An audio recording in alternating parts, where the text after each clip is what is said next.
Okay, I was told it's verse number 38. Is that right? Huh? 28, yeah. 37, 28. I don't know if it's old age or just natural stupidity. Om Namo Bhagavate Vasudevaya.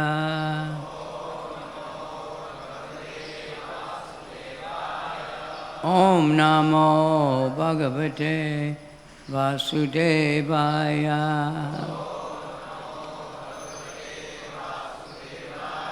Om Namo Bhagavate Vasudevaya.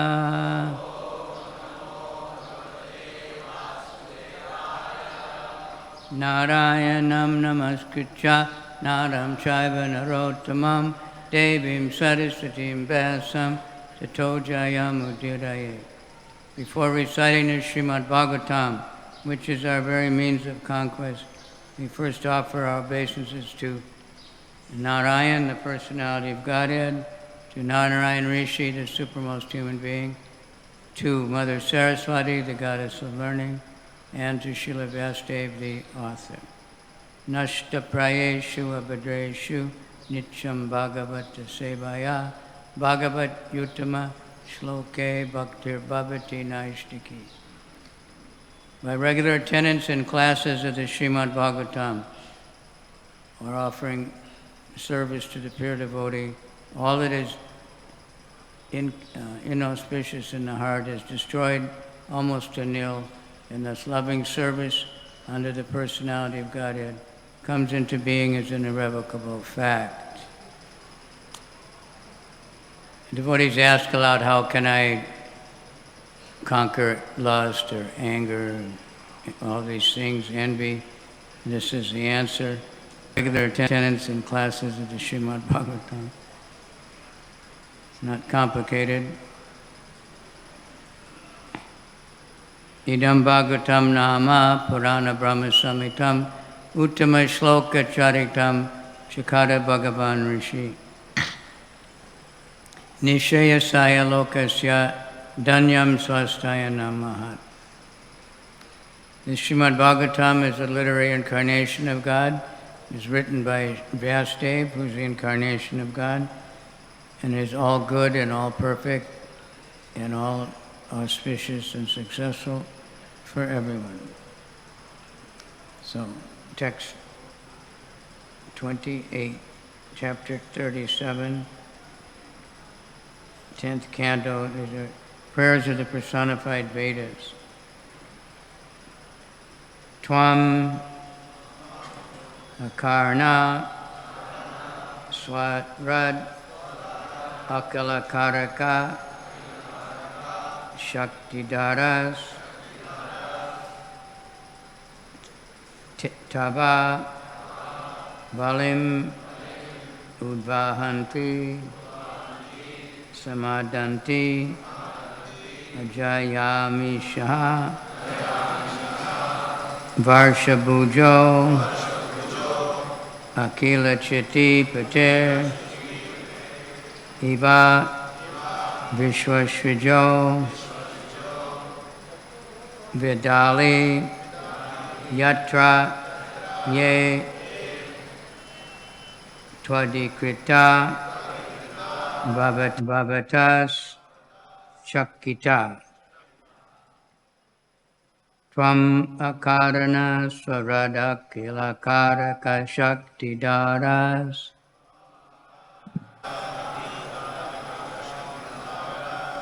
Tava Balim Udvahanti Samadantya Jayamisha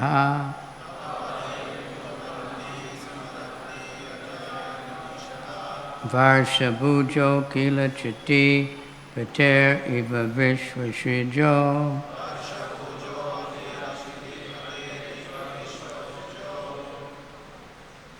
Vidavali Yatrate Twadikrita Bhavatas Chakita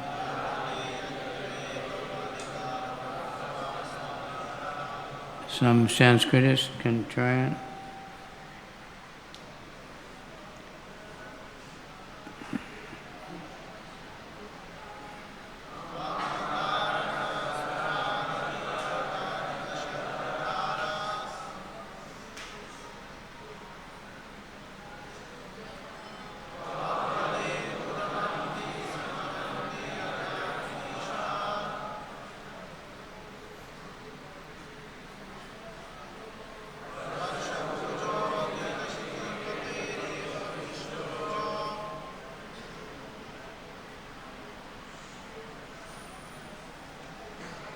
Vidadati yachate tvarikita bhavatasche kita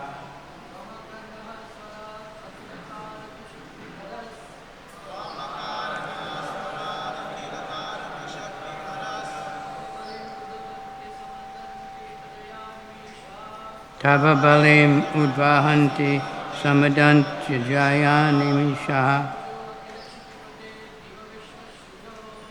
Varshabhujo kilachati pater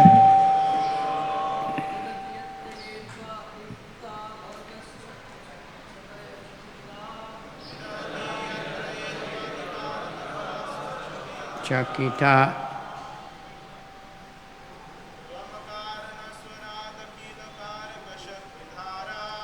Tvamakarana Swarati Karaka Shakti Dharas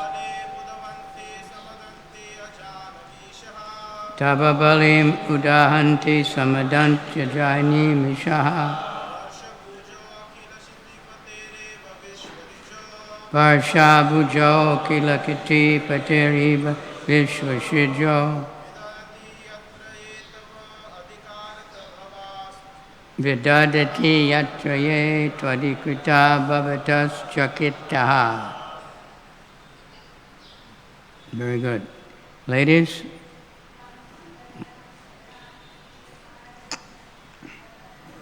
Tamakana swarad akila karaka shakti dara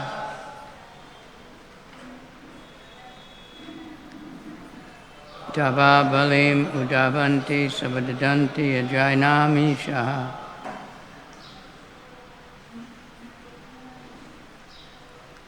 Sabhujo kilachati patir ibad vishvashidjo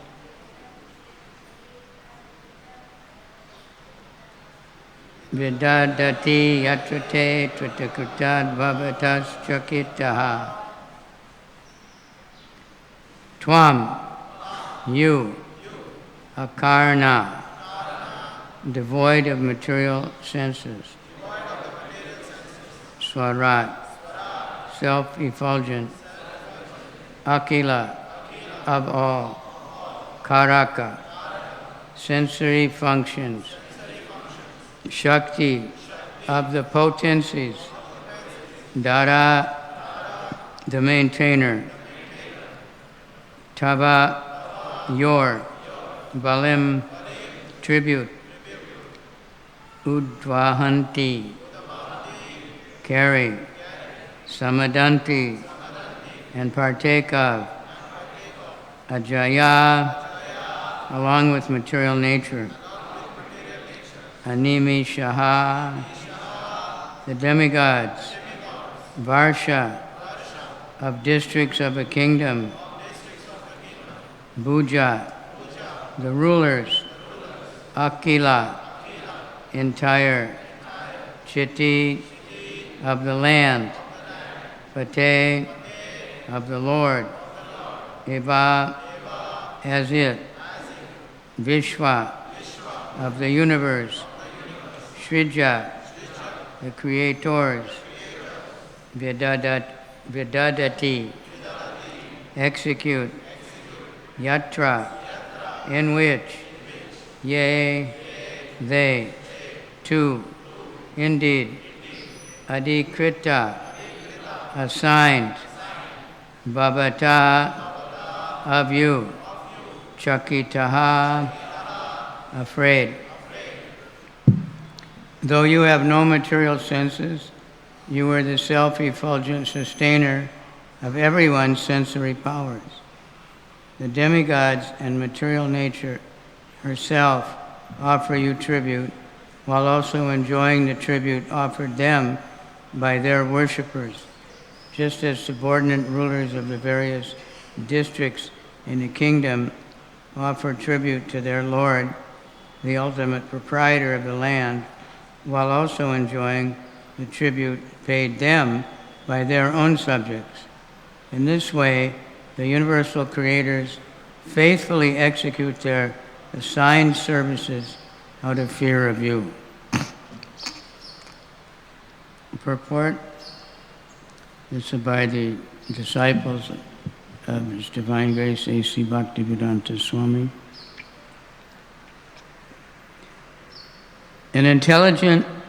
All intelligent living beings should acknowledge the sovereignty of the Lord and willingly engage in devotional service to Him. Such is the consensus of the personified Vedas. But Lord Narayan, while hearing these prayers, may have reasonably asked, since I also have a bodily form with sense organs and limbs, am I not just another doer and enjoyer? Especially since as the supersoul in everyone's heart, I supervise countless organs and limbs, how am I not implicated in the sum total of everyone's sense gratification? No. The assembled Shrutis here rejoin, you have no material senses, yet you are the absolute controller of all. As expressed in the Svetashvatara Upanishad, Apani Pado Javani Grihita Pasyakshusha Na Shrinot Yakarna Saveti Vedyam Nachatasya Veta Tam Ahur Agyam Purusham Puranam. He has no feet or hands, yet he is the swiftest runner and can grasp anything. Though without eyes or ears, he sees and hears. Nobody knows him, yet he is the knower and the object of knowledge. Sages describe him as the supreme original personality of Godhead. The hands, feet, eyes, and ears of the Supreme Person are not like those of an ordinary conditioned soul, which are derived from false ego and material substance. Rather, the Lord's transcendently beautiful features are direct manifestations of His internal nature. Thus, unlike the soul and body of conditioned living beings, the Lord and His bodily form are identical in all respects. Moreover, His lotus hands, lotus feet, lotus eyes, and other limbs are not restricted in their functions. Sri Brahma, the Lord's first creature, glorifies Him on this account. Anganeyasya sakalendriya vrittimanti Pashyanti panti kalayanti. Everybody know we sing every day, right? Everybody? Pashyanti panti kalayanti charam jaganti Ananda chinmaya sadujvala vigrahasya Govinda madi purusha tamaham bhajami. I worship Govinda, the primeval Lord, whose transcendental form is full of bliss, truth, and substantiality, and thus emanates the most dazzling splendor. Each of the limbs of that transcendental figure possesses in itself the full-fledged functions of all the organs, and He eternally sees, maintains, and manifests the infinite universes, both spiritual and material. Brahma Samhita 5:32.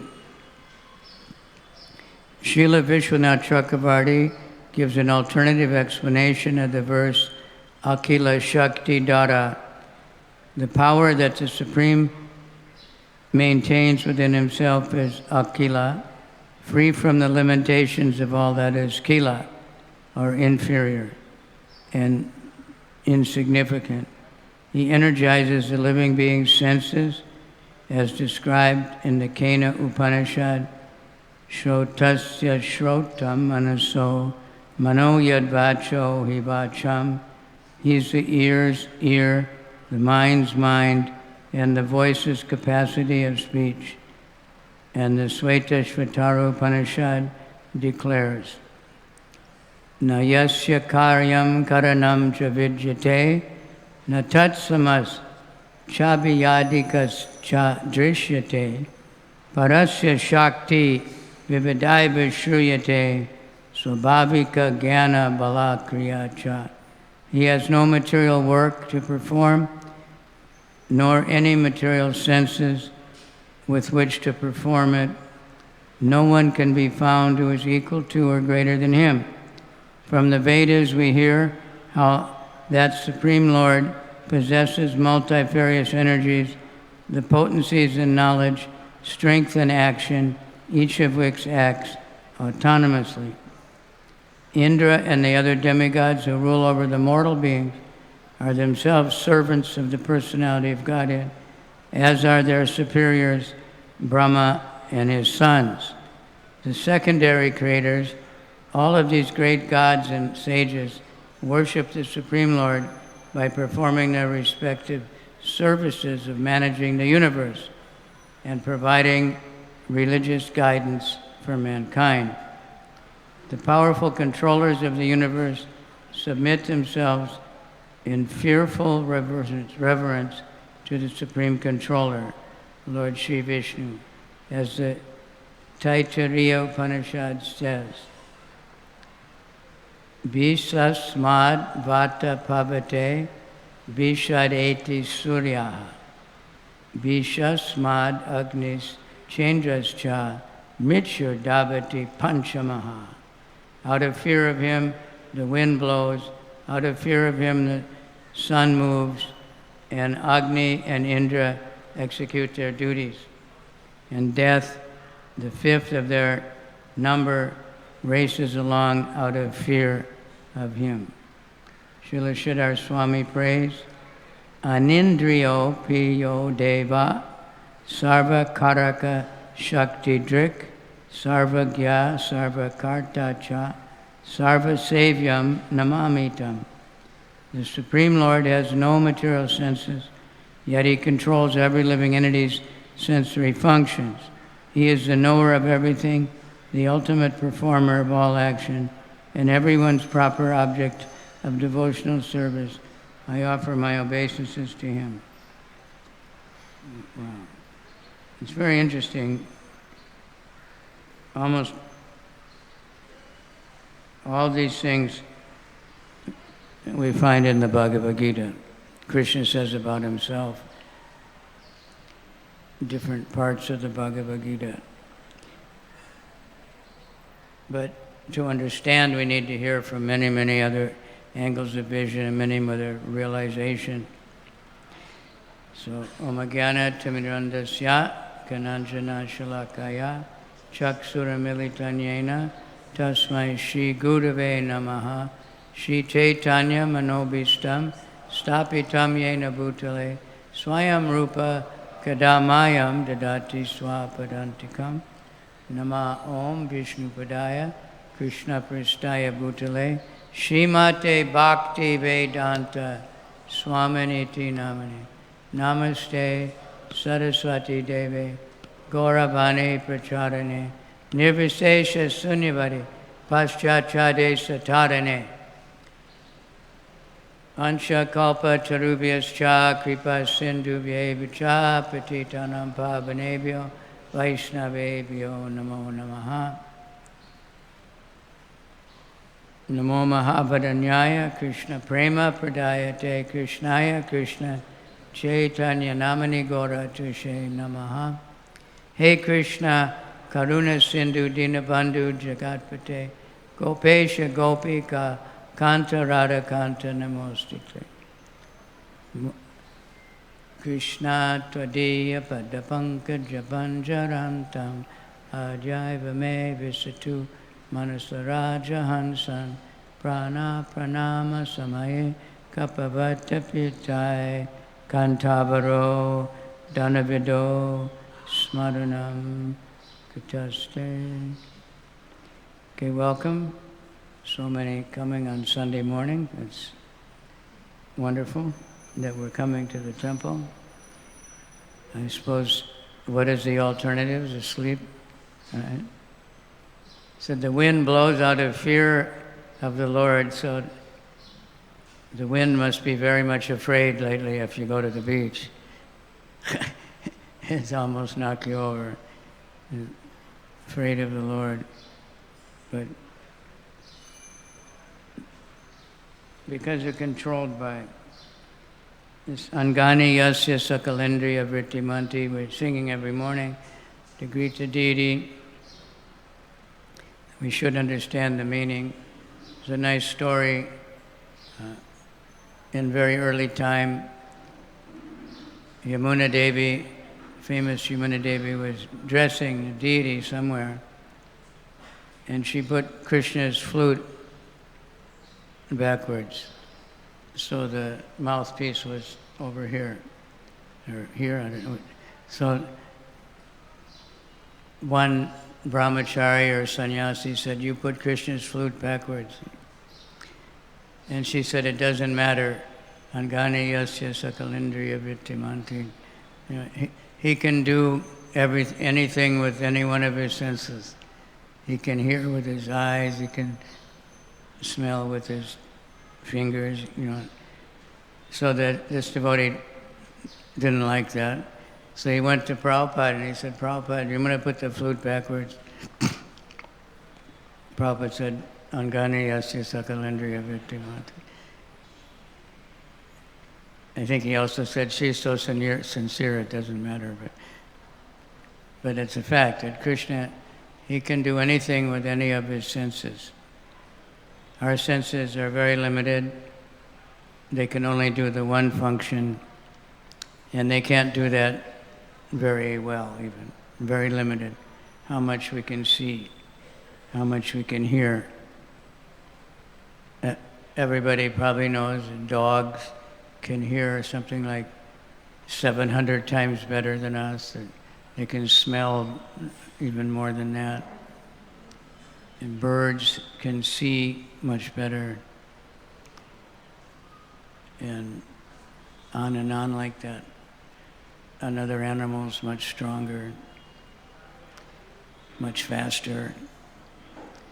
The fastest running man, some small dog can beat him, you know. No problem. But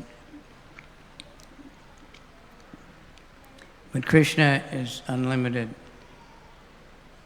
Tadejati tadnaijiki taddure tadvantike tadantarasya sarvasya tadu sarvasya syabhayataha.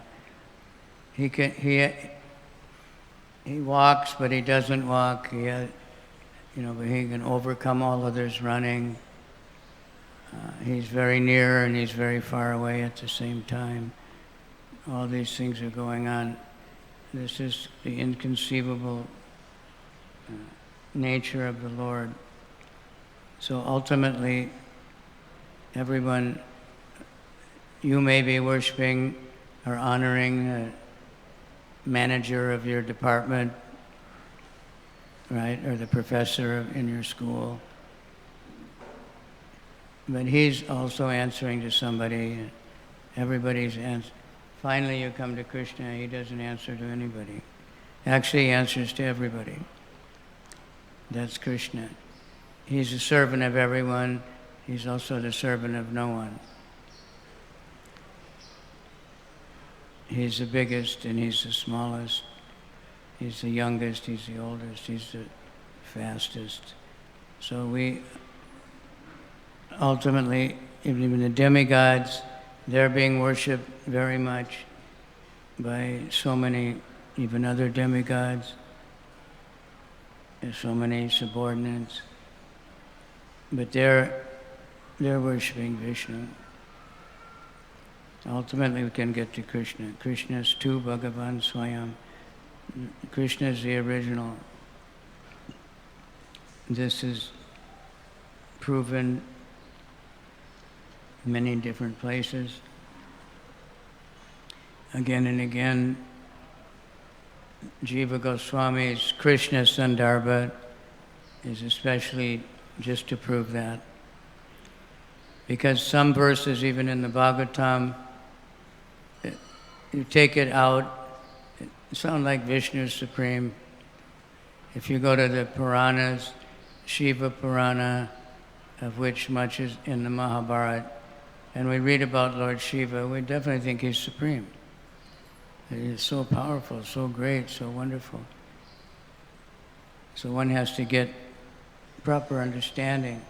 So Jiva Goswami, of course, he says we have to accept the inconceivable potency of the Lord, the Chincha Shakti. It can't be figured out, can't be manufactured. It's beyond our minds. Our minds are also the 10th sense, but they're very limited, or the 11th sense, so-called common sense. None of the other senses can act if the mind is not working. They're dependent on the mind. If we leave our body, the mind goes with us. Our eyes and ears are still intact, right? And all the mechanics. We had one devotee in Israel, he's an ear specialist. So we had these detailed pictures of the inside of the ear, and it's so complicated. So when we leave the body, that's all there, but you can't hear anything. You can shout at a dead body all you want, and all those things will vibrate, but the hearing is the mind, not this mechanics. Because this microphone can hear also. If I turn it off, then it can't hear. Turn off the electricity, then it can't hear. So same thing. The eyes are there and they don't rot for some time. The ears, the nose, the finger, you can't feel anything. The skin is very sensitive, but after we leave the body, you can burn the body. There's no feeling. Nobody will tell you you're hurting him. Purifying it. So the senses depend on the mind, but the mind is also depending on intelligence, how to process, what it hears and sees, and then it all depends on Krishna. He has unlimited senses. He has no material senses, no material arms and legs, but he's a controller of all the other senses. It's like we can't see without the sun, there has to be light. But there can't be sunlight without Krishna. So this is what, if we continue to hear, we can come to the point of, understanding these things. Here we have, very thorough purport.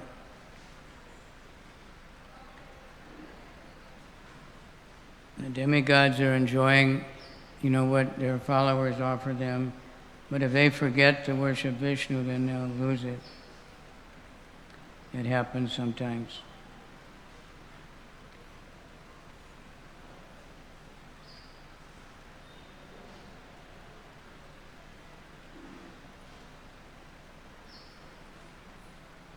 So Krishna is telling us over and over in the Bhagavad-gita, Aham sarvasya prabhavo mata sarvam pravartate iti matva bhajanti mam. He's the origin of everything. He's the source of everything. Everything comes from him. Everything all goes back into him. But he's not any of those things. He's a spiritual person. Foolish people can't understand that he's a person.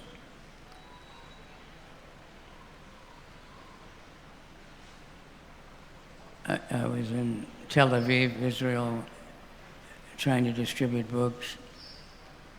And it's an interesting place because they're supposed to be Jewish, but where I was standing was in front of the Hard Rock Cafe, They have no rule against that, but they're not so happy sometimes about preaching other religions, although they allow it. So anyway, one Jewish guy, he'd ever evidently met devotees before. So I had the Krishna book. So he looked at me and he grabbed the book, and looking through it, found a picture of Krishna. He said, "See, he's a person, can't be God. Get out of here." And proof. Because he's a man, he can't be God. So they can't understand the transcendental person, transcendental mind, the transcendental senses, the purified activities, the purified hearing and chanting, the purified seeing, purified touching. All these things are there in bhakti. We don't have to deprive ourselves of seeing and hearing and touching, and thinking. We have to purify it because we can't stop those things. The soul is sentient. Krishna is sentient. Krishna has senses. Krishna sees.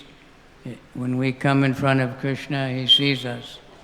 We say darshan, we think I'm going to see the God, but he's going to see us. He's going to hear us. He knows what we're talking about. He sees whether we decorate our body, how we decorate our body. He sees us dancing, and he's very happy to see that. He has senses, and he has the mind, he has things he likes. So devotees try to do the things that Krishna likes. He likes to eat certain things, but ultimately is bhakti. There's many stories, especially from Jagannath Puri, of some very poor person from the lowest status of society who was cooking something and wanting to offer it to Lord Jagannath. And the pujaris, no, you can't offer that. And then they get a dream and Jagannath says, I want that. Because this devotee is so dedicated, his cooking was so much bhakti. So whatever we do, patram pushpam palam toyam yome bhakta prayachati, the main ingredient, that whether it's cooking or chanting or talking, dressing, whatever, studying, it's for Krishna, with bhakti. Why are we doing this? It's for Krishna. And if we're offering whatever kind of work we do, many of you may be working, or we're going to be working in some company, or have your own business, preferably your own business. I've been seeing many articles lately how Indian village people who got their MBA and are working in a high-paid job quit and go back to the farm and start making 10 times more money than they were making on their job, by using their education to know what to grow that somebody wants to pay a lot of money for it, and know how to engineer growing it in a small space or something. So that's the most noble occupation for a householder, is agriculture. Everyone has to eat, right? They say you need a doctor, a few times in your life. Some people never need. You need a lawyer. Nowadays, if you have money, you need a lawyer, but most people, they don't need a lawyer. They don't know what a lawyer is, but they're living. But everybody needs a farmer every day, except the yogis who never eat anything, which is a small amount of people, small percentage. Everybody needs food to maintain the body. So we work to get food, but ultimately it comes from yajna. So we have to do yajna. And Lord Chaitanya has very kindly given us Mahayajna.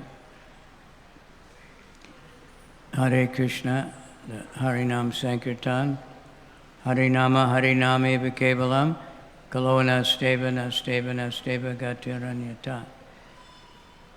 This is the only yagya that's really effective in this age of Kali, and it's especially empowered to be more effective than any other yagya ever was in any age. Special mercy of Lord Chaitanya in this particular Kali Yuga, which follows only 5,000 years after Krishna's appearance in this age, in this day of Brahma, when Krishna comes himself as a cowherd boy and exhibits his original Goloka pastimes, and then he comes again as Lord Chaitanya, non-different, and exhibits his version of the rasa dance, Harinama, Harinama, Harinami Vikevalam, Kaluna Stevana, Stevana, Steva Gatiranyata. So inconceivable things, how can I understand? Devotees ask that question, and how can we? You can understand by chanting, by following the process, by regular attendance in classes on the Srimad Bhagavatam. One way or another. Nowadays, if we can't make it to the temple at that time of day, which many people can't, right? Because of work or school or whatever. But we can find online anytime you want some Bhagavatam class. You can find from Prabhupada, you can find from whoever you want to hear from. So it's very much accessible, and we should take advantage. Shravanam, Kirtanam, Smaranam, hearing and chanting. By hearing Krishna Katha, when properly heard and chanting, it cleanses the heart of all the dust and dirt accumulated for years together. So we can, very fortunate, and then these temples are everywhere now. You can find a temple of Krishna. There's kirtan going on all day long. Many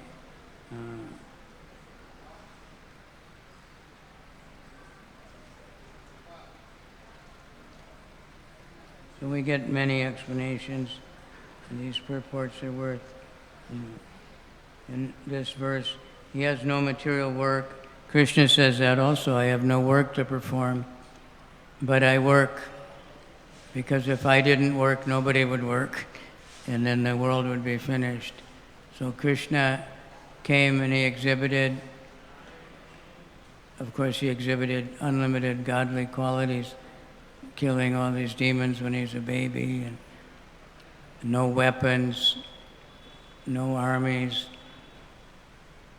But as a householder, he also did all the household rituals that householders are supposed to do, to show by example. Many people misunderstand that. It says in the Bhagavatam in 10th canto, when Krishna's in Dwarka, he would get up and he would do his morning bath or whatever he does, and then he would meditate on himself, because he's the supreme. There's nothing greater to meditate on. So the first so-called yoga teacher that I went to, he was an Indian Mayavadi. He was a Sanskrit professor also, and he was a follower of one yogi at the time who was very, very famous, Swami Rama, who was very austere and had mystic powers and things. So he was telling about how Krishna meditated on himself. He said, so we should also meditate on ourselves, because we should follow Lord Krishna. He meditated on himself. So he gave a mantra, Soham. Soham, Soham, I am, I am. I was thinking, I am tired, I'm hungry. But he gave us a book to read, and the book said that Om was the topmost meditation. So rather than obey the teacher, I tried to chant Om. But that's also not easy by yourself to do for a very long time, especially when you're coming from the background I came from. But it was very satisfying. But this is how they think. You have to follow Krishna and do exactly what Krishna did. You can't do that. That's imitation. You have to follow. Do what Krishna tells you to do. Krishna says, think of me, meditate on me, worship me. He doesn't say, worship yourself. He worships himself because he's the supreme. He's the origin of everything. So the same verse that's saying that he has no work to perform, no one's equal or greater than him. And Parasya Shaktir Vividaiva Shriyate Swabhavika Jnana Bala Kriyat. That one, as you read Srila Prabhupada's books, you will find that particular line over and over again. Parasya Shakti Vividaiva Shriyate. And how does it go? Swabhavika Jnana Bala Kriya Cha. He has unlimited energies, unlimited potencies. Parasya Shaktir. And they all act independently. All these potencies. They don't need each other. They don't need any power source like we do, like this does. It has this microphone. We all need electricity. Otherwise, we can't turn on the lights. And ultimately, that's all coming from the sun, which is a little bit of the Brahma Jyoti coming through the covering of the universe. And the Brahma Jyoti is just a tiny portion of Krishna's effulgence. So the Upanishad saying, remove that effulgence so I can see your face. It's personal. I was reading how when Achyutananda Swami first went to South India, and there were many Shaivites and Mayavadis. And he quoted that verse. He said, it says, let me see your face. That means God's a person. He has a face. He can think. He has a mind. He has a form. They can't imagine if, someone, I can't do that, so no one can. But then they say that something unknown darkness, then Krishna means unknown, Krishna means black, black means dark, and dark means you don't know. So Krishna is unknown, then don't teach Bhagavad-gita. You think you can't know Krishna. Krishna says, you can know me as I am. Over and over again. We want to know Krishna. We want to develop a relation with Krishna. That's why we come. And we see him. He's a person. And how much he's being worshipped. How much he dresses so beautifully. In Kali Yuga, especially here in Juhu, when we drive out of Juhu, there's so many shops for dressing yourself very opulently, right? And so many jewelry shops. Everything is for decorating the body. I just came from Germany, so the German shopping street, they all have the same shops. So one shop is called Rituals. Rituals generally refers to religion, right? Because they want people naturally are inclined to religion. So I was wondering, what is this rituals, So I looked. It's very expensive cosmetics for the body and home. Very high-priced cosmetics. Then there's another one called Christ. Christ is supposed to be the name of Jesus. The diamond shop. It's eternal. It's fashion. They use Krishna's name. Absolute vodka. Krishna is the absolute truth. Vodka is not absolute. It's very limited. Please don't test it. But it's Kali Yuga. The one brand of jeans is called true religion. No, that's not any kind of religion. But the modern religion is just looking at the body, worshiping the body. Either my own body or someone else's body that has a more beautiful shape or what. So religion means to develop love of Godhead. Any religious system which develops love of Godhead, that's good. That's real religion. Religion which is materially motivated is rejected. Nowadays, most is materially motivated. The pastors, I've seen in India now, these ones, so-called Christians, promising a healing session, right? In Africa, that's a very big thing. One devotee told me when he was in high school in the village, they came and they took some boys from the village and they trained them to pretend they were crippled. And then they came on the stage, stand up, brother, walk, dance, jump. And they gave him some money and took him back to the village. And the crowd is, whoa, And people come from miles around. That's, even if it was true, it's materially motivated. I'll promise to make you rich. And you'll promise to win the election,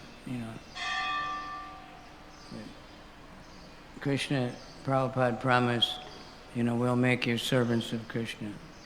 We'll make you humble. Other yogas, mystic powers, and developing false ego, but bhakti is to deny the false ego. Understand I'm a servant of the servant of the servant of the servant. So the bell is ringing. Of course, it's Sunday. There'll be millions of people coming here. By Prabhupada's mercy, nobody believed that anybody would come to a temple this far away from everything. Of course, now it's not far away from everything. Bombay is way beyond Juhu now, but at that time, our tower, that was the tallest you could build here. Now there's many bigger ones, because they have to house all the people that have moved out. But that's Prabhupada. We need thousands and millions of temples to deal with millions of people, hundreds of millions of people, billions of people in India. So every home should be a temple, every heart should be a temple, every devotee should be trying to find somebody they can at least say, please chant Hare Krishna, please take this book, please take this laddu, something, give them something.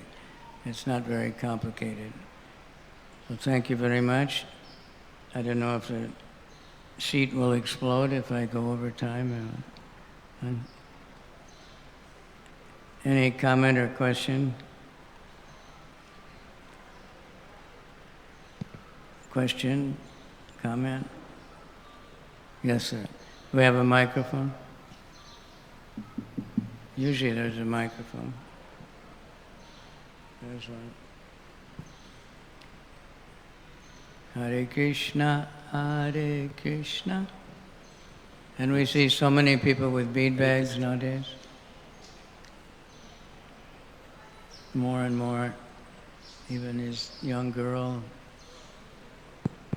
Hare Krishna, It's Maharaj. very auspicious. Maharaj, Dandavat Pranam. Thank you very much for excellent class. Maharaj, how you connected with Krishna? How can you what? How you connected with ISKCON? How you are connected with ISKCON? How you met Prabhupada? How did I get? By the causeless mercy of Lord Nityananda, I guess. Lord Nityananda wanted to show, his unlimited mercy. So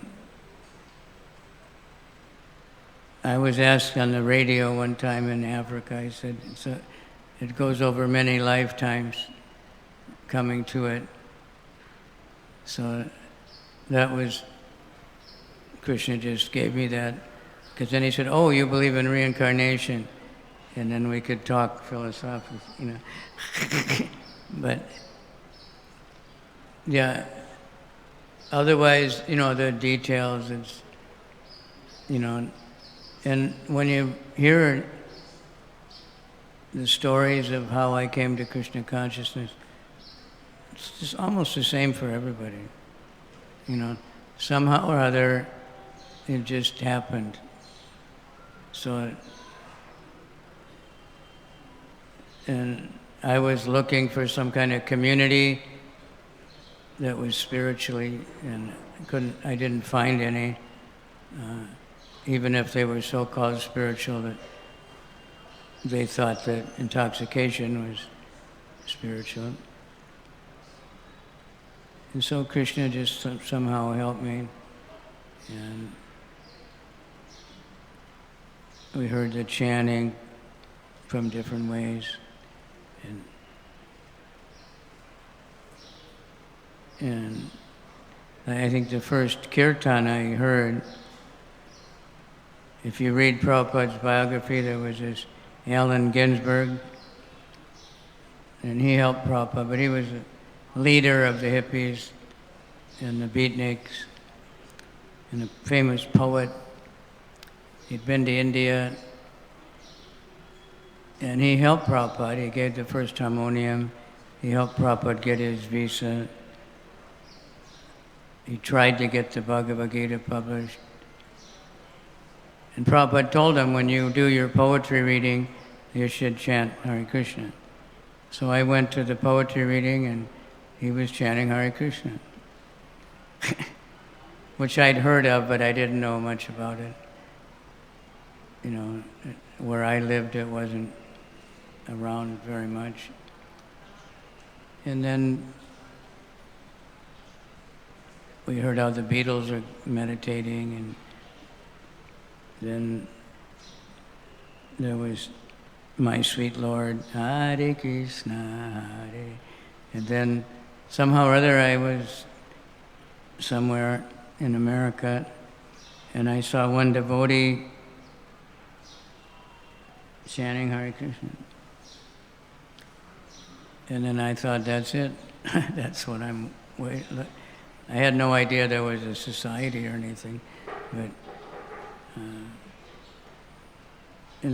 later in the day there was another devotee, only one, but so the next day I found them on the campus, and there was a group of devotees. Then they were advertising Sunday feast, so I went, and Krishna grabbed me, and a few other things happened very quickly that I ended up staying at the temple. So after many lifetimes, Brahmati Bhumati Kon Bhagavan Jeev, right? Guru Krishna Prasadi Pai Bhakti Lata Beach. That's how. And then by reading Prabhupada's books, you get connected. And then, of course, somehow all the other things, because Prabhupada very kindly created a society. Thank you. How did you become connected? All the mercy of Lord Nityananda. And Prabhupada, who represents, fully expanded the mercy of Lord Nityananda. That's why we're all here. Okay, so we'll leave it. Srimad Bhagavatam, Grantaraj Srimad Bhagavatam ki jai. Lord Nrsingadev ki jai. Gaur Premanande Hare Hare. I read in South India, some of the temples, they have deities on all sides. So people don't pay obeisances in the temple, because no matter which way you face, your feet are to somebody. It's kind of like that here. There's so many Krishnas. It's mercy. Everywhere you look, you can remember Krishna. And all the Krishna Leela, Gaur Leela. Thank all the devotees for keeping this place going. Hare Krishna, Krishna Krishna, Hare Hare, Hare Rama, Rama, Hare Hare.